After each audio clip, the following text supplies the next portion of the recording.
Buenas noches, bienvenidos, bienvenidas. Mariana, un gusto, como cada lunes en Periodistas. Hoy invitamos con Mariana a el docente, investigador y consultor Darío Ponzio. ¿Cómo estás? ¿Qué tal? Muy bien. Un placer. Y bueno, realmente decíamos con Mariana, hoy un tema que está en agenda permanente es el tema de las encuestas, de los sondeos de opinión en un año político con múltiples fechas para elegir. Entonces decíamos, bueno, dialogar con Darío implica conocer primero por qué, algunos le dicen el oráculo de Delfos, otros dicen que no es así. ¿Qué son las encuestas? ¿Qué es la investigación de mercado? Sí, bueno, en realidad las encuestas son un instrumento que el político tiene para ayudar, así como la investigación de mercado tiene el empresario para tomar decisiones. Cuando hablamos tanto de encuestas como de investigación hay que diferenciar lo que es la parte científica, lo que es la estadística, en donde se hacen cálculos muestrales, se hace una muestra de una población determinada, que eso tiene un error muestral que se puede medir estadísticamente, pero hay un error denominado no muestral, que es el error del encuestador cuando hace mal las cosas, cuando se hace mal el cálculo de la muestra, o cuando quien procesa la encuesta lo hace mal, o también cuando el entrevistado o el encuestado no dice la verdad, ¿no? O esconde la verdad, ¿no? Que a veces suele suceder que en una elección, por ejemplo, como la de ayer, en una de esas, en la encuesta previa decía que no votaba y votó, o decía que votaba en blanco y votaba un partido determinado. ¿Cuál es el tema? El error muestral se puede medir estadísticamente, como les decía. Supongamos, ustedes cuando leen la ficha técnica de una encuesta, cuando dicen hacen tantos casos, más o menos 5 puntos. ¿Qué significa eso? Que en la elección de ayer hubo una consultora que a último momento dio una encuesta que daba 4 puntos a favor de Loredo, porque de Loredo que pensá que comenzó con 15 puntos, luego 12, después 10, después 4. Cuando habla que había 4 puntos a favor, si el error de la muestra es más o menos 5, ¿qué significa? Que ese 4, si le sumo los 5, son 9. Pero si a 4 le resto los 5, es menos 1, ¿no? O sea que era una elección que estaba dentro del error de la muestra. Pero evidentemente ayer confluyeron otros elementos que tienen que ver con el error no muestral que terminaron dando este resultado totalmente inesperado. A tal punto que los principales precandidatos de Juntos por el Cambio, incluido el gobernador de Corrientes y el futuro gobernador, como dijo de Loredo, de Mendoza, anticipándose el resultado de las elecciones, estaban en Córdoba, porque las encuestas previas marcaban una diferencia a favor de Loredo, inclusive las primeras bocas de urna que a la mañana se estuvieron haciendo. ¿Qué es la encuesta boca de urna? Es una encuesta que se hace a la salida del colegio, también le daba alguna ventaja de Loredo, por eso dicen que el aeropuerto de Córdoba ayer era un sinfín de aviones privados en donde de distintas listas de Juntos por el Cambio iban a festejar lo que lamentablemente para ellos no pudieron hacer. Vos decías... ¿No hubo error de encuesta? Yo creo que sí, pero ¿cuál es el problema que tenemos los encuestadores? Yo hace 30 años que me dedico a esto, sí. Eso delata un poco la edad, ¿no? Los indecisos generalmente, de acuerdo a lo que dice la propia ciencia estadística, se prorratean proporcionalmente a los decididos. ¿Qué significa esto? Que si los decididos es 50 para uno y 40 para otro, los indecisos, en la teoría, se repartirían de la misma manera. Claro. Cuando tenemos un nivel de indeciso tan alto, generalmente se trabaja con un 15 o un 20%, lo que se hacía antes, cuando ese indeciso no decía quién iban a votar, había alguna forma de buscar con otras preguntas para tratar de ver qué tendencia podía tener. Le preguntaba a quién había votado en la última elección, le preguntaba si en su familia tenía alguna pertenencia partidaria, hasta se le llega a preguntar si se considera de centro, de derecha, de izquierda, y una pregunta muy importante es preguntarle a quién usted no votaría, ¿no? Para tratar de saber, pero ¿cuál es el problema? Hoy nos encontramos en las encuestas con indecisos que no saben a quién van a votar, pero tampoco te contestan a quién votaron por última vez, ni tampoco te contestan a qué pertenencia partidaria tienen, ni qué idea política o ideológica tienen. Claro, hay una indiferencia. Indiferencia total. ¿Cómo los proyectamos? Es muy difícil proyectarlo. Lo más probable que los indecisos, que además en Córdoba tuvo un agregado, que hubo una baja participación, no llegó al 60%. ¿Qué significa esto? Que si se esperaba alrededor del 70% de concurrencia a las urnas, hubo una gran cantidad de personas que fueron encuestadas dentro de la muestra definida, pero al final terminaron no votando, ¿no? Entonces, creo que hubo errores no muestrales, digamos. Además, me parece influenciado, en términos de encuesta, nosotros lo denominamos los cisnes negros. El cisne negro es un fenómeno inesperado, un acontecimiento imprevisible, que se conoció mucho a nivel mundial en las elecciones españolas del 2003, cuando todas las encuestas determinaban que Aznar iba a ser elegido como primer ministro, y sucedió las explosiones de Atocha, de la estación de trenes, una semana antes de las elecciones. Entonces una gran cantidad de indecisos que generalmente cuando ocurren estos acontecimientos terminan castigando al oficialismo, no le votaron a Aznar y pierde las elecciones, ¿no? O sea, y este tema de que las encuestas no van bien no es un fenómeno argentino, porque ayer las encuestas precisamente de España daban que el Partido Popular iba a dar una mayor diferencia. Una gran diferencia, y terminó teniendo una diferencia muy pequeña en las elecciones. Ahora sí, las encuestas están mostrando ciertas fallas por distintos motivos. ¿Por qué hay tanta persistencia de los distintos sectores políticos de pedirla? Digo, hay algunos que incluso... de pensar, definir candidaturas con el más competitivo, el que más... Vos fíjate que generalmente... como dije al comienzo, es un instrumento que le puede ayudar al político, pero la militancia, sobre todo territorial, la que hizo Yayora con la gran cantidad de funcionarios a partir del jueves, llamando a un sinnúmero de familiares, de empresarios, el trabajo territorial, eso es irreemplazable. El marketing político, de ahí el discurso tan importante anoche de Yayora cuando habla de los pituquitos de la Recoleta, cuando dice no pueden venir solamente desde el marketing político y desde afuera, sin conocer la idiosincrasia de la ciudad de Córdoba, a decirnos qué hacer, cuando a veces esa militancia territorial termina siendo la que termina definiendo la elección. Cuando vos decís aquellos errores que no vienen de la muestra, no son muestrales, ¿se habla de los sesgos? Por ejemplo, los sesgos socioeconómicos, sesgos políticos, sesgos tecnológicos. Exactamente. Normalmente, yo cuando comencé a hacer encuestas, obviamente que las encuestas eran todas presenciales, ¿no? A mano. El encuestador iba casa por casa. Con el correr del tiempo empezó la llamada telefónica, hasta que hubo una cantidad importante de teléfonos fijos. ¿No? Claro, al fijo. ¿no? Claro. Ahora, obviamente que, no sé, hace 20 años aproximadamente el 70% de los hogares tenía teléfono fijo, ahora no llega al 20%. Entonces, el reemplazo del fijo por el celular es muy complicado, porque generalmente el nivel de respuesta es bajísimo, y hay una modalidad de un sistema automático en donde no te llama una voz de una computadora, sino una persona, pero nunca el relevamiento personal, casa por casa, es reemplazado.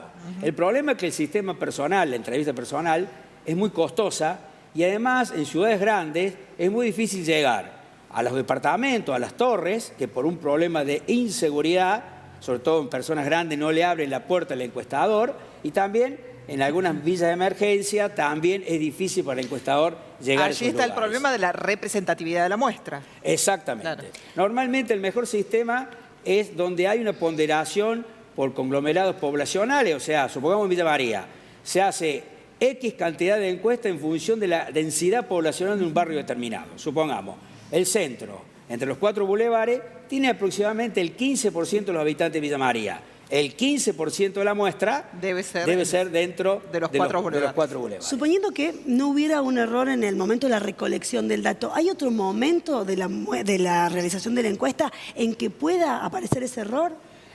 Generalmente cuando el encuestador es experimentado, el error no se da. A veces el encuestador sabe detectar cuando el entrevistado o el encuestado le miente o le dice una cosa por otra. Normalmente, años anteriores, cuando la tecnología todavía no dominaba, las consultoras hacíamos personalmente la supervisión.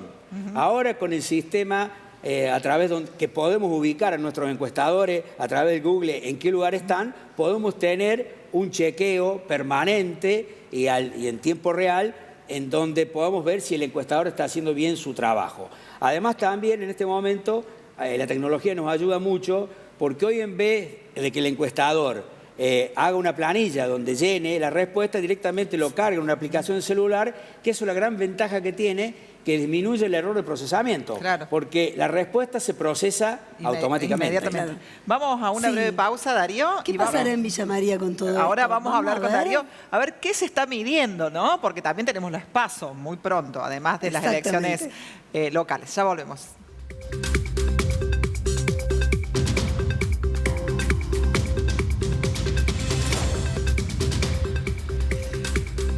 Decíamos cuando estábamos antes de enviar a la pausa, hablar de lo que se está midiendo actualmente en Villa María, que seguro tiene que ver con las elecciones del 13 de agosto, las PASO, porque ahí ya tenemos las figuras, las alianzas, los precandidatos y las precandidatas. ¿Cómo está esa situación? ¿Qué es lo que se está leyendo, Darío? Bueno, justo estamos haciendo una medición que no está terminada. Creo que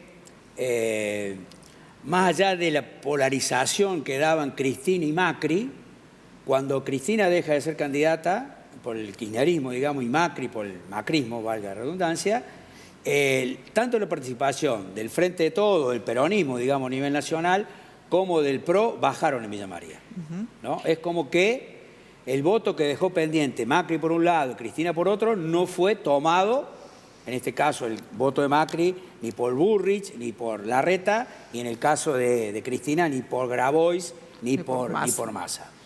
Se advierte, y creo que justo estamos cerrando una medición, que a partir de ayer creo que este fenómeno puede agudizarse, es que en Villa María quien tiene mayor intención de voto a nivel presidencial, por lejos, es el gobernador Schiaretti, ¿no?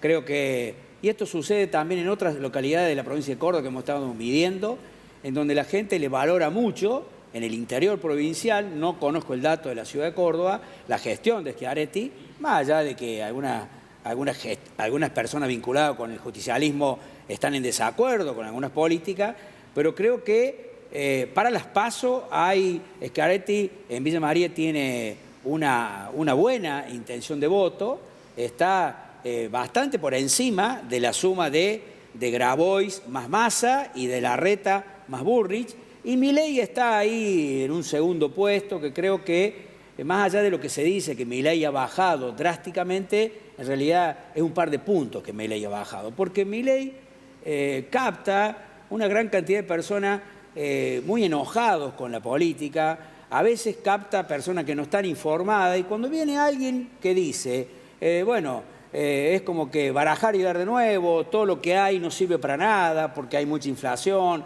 porque hay mucha corrupción, muchos problemas, en realidad tiene una posibilidad de retener ese voto de esa persona desencantada. Y sobre todo retiene mucha cantidad de voto sub 30, o sea, menores de 30 años, que no es un dato menor, que esto a veces es dejado de lado por los políticos, que 1 de cada 3 votantes que figuran en el panel electoral tiene menos de 30 años, ¿no? O sea, es una persona que, no sé, en la crisis del 2001, ¿no? Prácticamente tenía 8 años, 10 años. No la recuerdo. No la recuerdo. No tiene registro. Por eso es que esas personas, y eso para mí explica un poco también, porque muchas personas de alrededor de 30 años les cuesta tanto la inflación, porque en realidad ellos la inflación no la vivieron nunca, ¿no?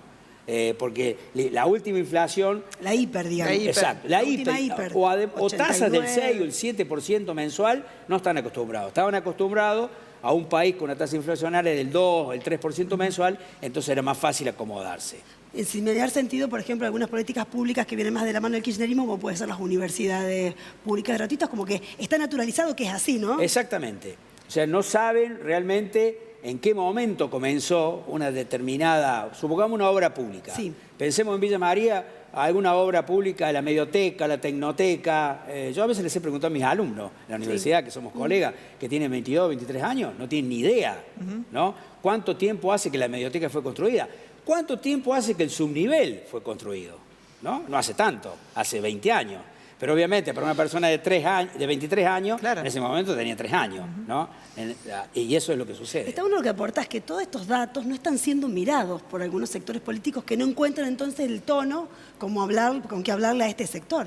Pero además se piensa que, más allá del fenómeno, ustedes son expertas en el tema de las redes sociales, que creo que sobre todo en la generación de fake news, de noticias falsas, en muchos casos generan perturbaciones en el electorado, el trabajo territorial, el trabajo cara a cara, ¿no? Que Yayori y Pacerini lo hicieron en los últimos tiempos, creo que es irreemplazable.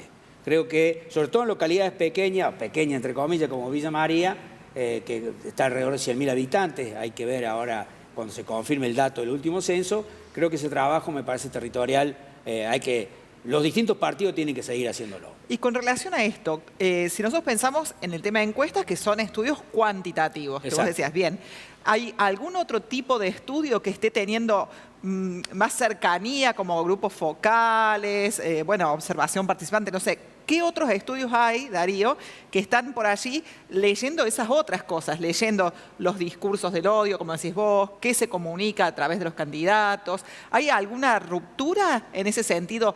Digo, la clase política está viendo que también deben acompañar con ese tipo de investigaciones. Hay una visión, me parece positiva estos estudios. Lo que pasa es que a veces los estudios son costosos. Generalmente los grupos focales o la entrevista de profundidad con referente sirven para generar información que luego se traslada a la propuesta o a una encuesta determinada que toca algunos temas. Exactamente. Creo que eso sería también una tarea para nosotros en la universidad de realizar estas investigaciones, porque a veces el político la trata de hacer a último momento, cuando ya no hay tiempo para tomar decisiones, y a veces termina no haciéndola, ¿no es cierto? Pero vuelvo al comienzo, el trabajo territorial, que a veces lamentablemente la gente lo ve solamente en vísperas de elecciones. Eso también es un dato muy negativo que el político tiene que tenerlo muy en cuenta, porque si no, 15 días antes de las elecciones aparecen y después terminaron las elecciones, desaparecen. 4 años. Claro, decían años. Que puede ser también una de los fundamentos del triunfo de Pacerini, que nunca dejó el trabajo de militancia como médico, y como médico vinculado, digamos, a la iglesia, a los sectores más vulnerables de Córdoba. Creo también que ya pasó en Santa Fe, empezó con la provincia de Córdoba, donde Juez se pensaba que iba a ser mejor elección. Juez, yendo a los canales de Buenos Aires, pensaba que ganaba. Lozada, lo mismo. Y de Loredo similar. Y de Loredo similar. Pensaba que por ir a los grandes medios, que se ve mucho en el interior, ya era suficiente. La última y cortita. Ya sé que vamos a preguntar lo mismo. Preguntamos entonces. Apuesto que es la misma pregunta. ¿Cuándo decide el voto el ciudadano o la ciudadana? Mirá, nosotros le preguntamos si va a ir a votar. Sí. Generalmente el 80% dice que sí y hay un 20% que dice que no. No es seguro que después pase lo mismo, pero hay un porcentaje cada vez más importante, que yo te diría que 1 de cada 4 encuestados, alrededor del 25%, que decide el voto casi en el cuarto oscuro, ¿no? Además hay otro tema, la boleta única, a diferencia de lo que sucedía antes, que sobre todo las personas mayores iban con el voto en el bolsillo, la boleta única obliga al votante a decidir en ese momento. Claro, Eso hace que haya cada vez mayor cantidad de personas que en el cuarto oscuro deciden el voto. Muy interesante, seguiríamos conversando. Sí, vamos. No va a faltar preguntas. oportunidad, quedaron preguntas, porque la próxima tal vez conozcamos algunos datos de Villa María, ¿no? Uy, sería genial. Ahí vamos a volver a convocar a Darío. No. Gracias, un placer, Darío. Vamos a la última pausa, volvemos con el editorial.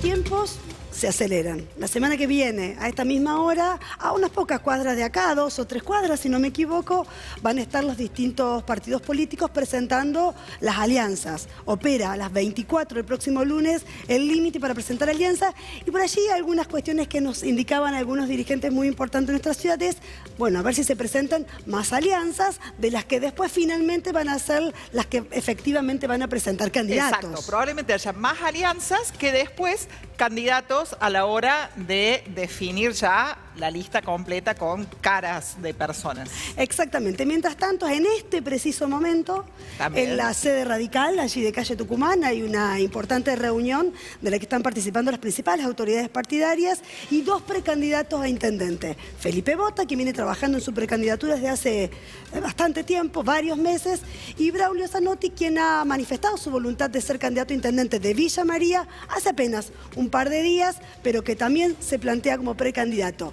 Todo parece indicar que de la reunión de esta noche, de las próximas horas, va a surgir quién va a ser la figura del histórico partido Centenario que se va a posicionar como precandidato a intendente, pensando en que tienen después un par de días para definir si se juntan o no con el resto de los partidos de la oposición y se conforma finalmente en Villa María Juntos por el Cambio. También Juntos por el Cambio, y en realidad el PRO presenta esta semana, Darío Capitani, su propuesta en el Teatro Verdi. El 27. El 27, y dicen desde el PRO que desde arriba la idea es que haya unidad y que sea él el candidato que representa Juntos por el Cambio, que es lo que decía Mariana, también se está debatiendo en una de esas alianzas, que es la del radicalismo. Exactamente. Por otro lado, esta semana también viene el gobernador Juan Schiaretti, el miércoles. que tenemos muchas lecturas para hacer de lo que ocurrió anoche y de el discurso encendido del actual electo gobernador Martín Charllora, con la carita allí de Schiaretti que no parecía